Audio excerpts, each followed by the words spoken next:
விழுப்புரம் மாவட்டம் திண்டிவனம் கிடங்கில் கோட்டையில் உள்ள அன்பக நாயக ஈஸ்வரர் கோயில் வளாகத்தில் ஆறுமுக பெருமானுக்கு 60ஆம் ஆண்டு ஆடி கிருத்திகை விழா வெகு விமர்சையாக நடைபெற்றது. விழாவின் முக்கிய நிகழ்வாக 32 பக்தர்கள் மிளகாய் பொடி அபிஷேகம் செய்து தங்களது நேர்த்திக்கடனை செலுத்தினர்.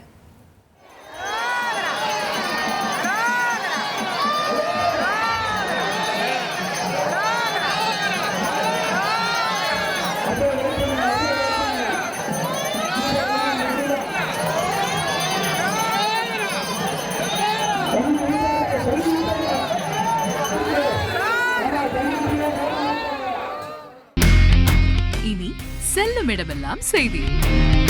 தந்தை டிவியின் வாட்ஸ்அப் சேனலை ஃபாலோ பண்ணினா செல்ல இருக்கும் இடமெல்லாம் செய்தி. இதோ QR கோட் இப்பவே ஸ்கேன் பண்ணுங்க, ஃபாலோ பண்ணுங்க.